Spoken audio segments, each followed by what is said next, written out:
Hello YouTube, just doing a quick little review on my Athlon Talos Btr 4-14 by 44, the 30 mil tube. It's got the APR2 mil reticle, I think is what they call it.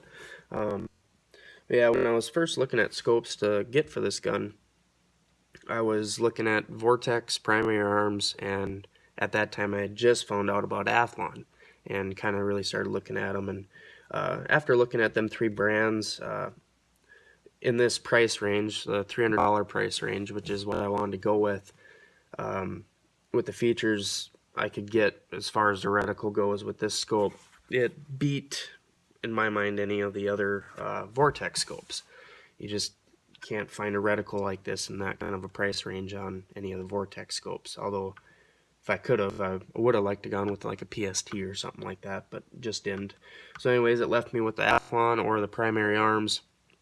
And I was specifically looking at their HUD DMR reticle because I thought it might, for moving targets and the I think the ease of ranging targets with the HUD DMR would have worked out pretty good for coyotes, but I just didn't know if that reticle would work with some of my 243 loads. So to get away from that, I just went with this, which is a Christmas tree style reticle, which I'll show you here, just so you can get an idea what it looks like if you haven't seen it online or yet.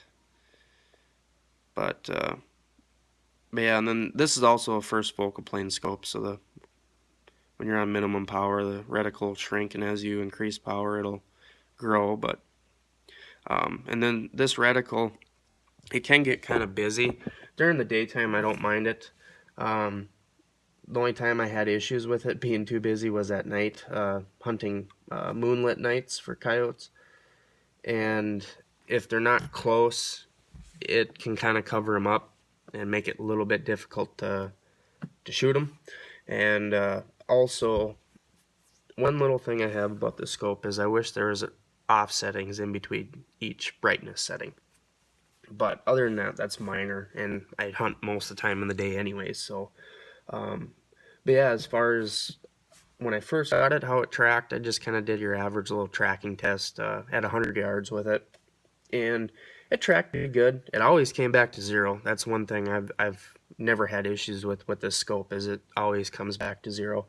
And this scope last season, it went through quite a bit of below zero temps, and that's the one thing I was kind of really looking to see how it would do, is performing and staying together while using it in really cold temps.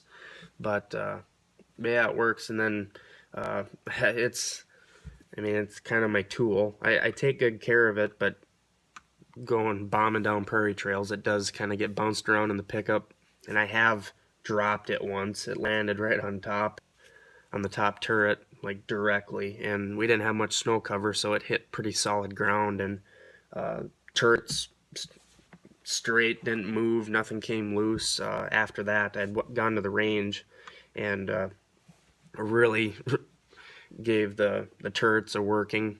Not that I was shooting for distance, I was just dialing them up back and forth, both the elevation and the windage knob, and I always came back zero. So that was kind of a relief. But yeah, as far as that case being bounced around the pickup, whatever, it so far, almost a year using it now on this rifle, it's stayed true and held up.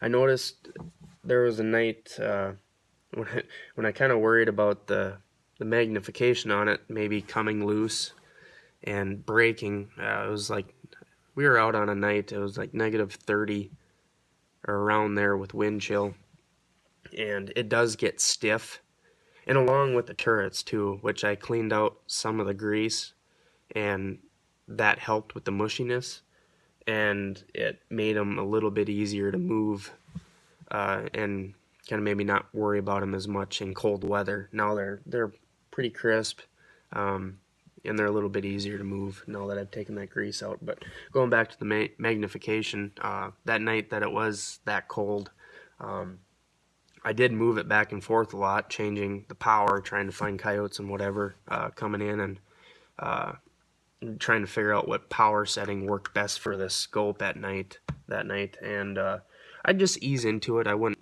crank on it, but and you know, all night long, I think we were out for, I don't know, 7-8 hours that night, and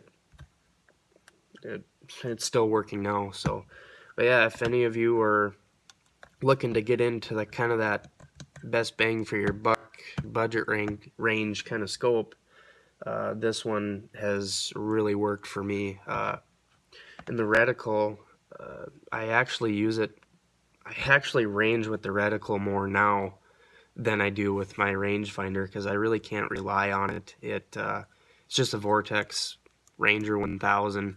On a good day, if this, you know, it's clear out and bright, or not really bright, but on a good day I can get 500 yards out of it ranging coyote targets. If I get lucky enough to where there's brush that I can bounce the beam off of, I have gotten up to 900 yards. But going back to the scope, I've successfully ranged coyotes with this out at that 750 to 800 yard mark fairly easy, and I think it would be fairly easy to range out to 1,000. Granted, I don't have to take those kind of shots a lot.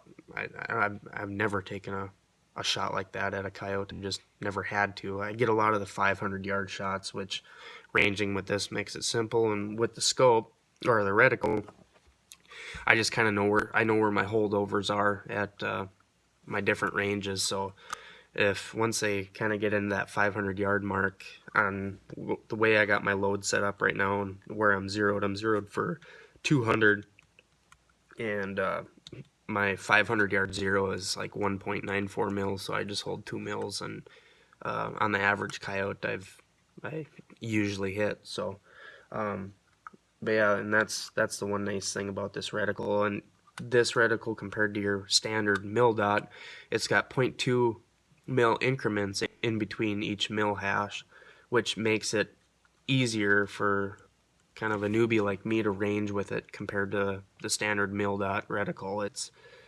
a lot faster, a lot more simple for me. I'm sure if I practiced a lot with the regular mil reticle, I could get good with that too. But yeah, so far this scope has really worked for me.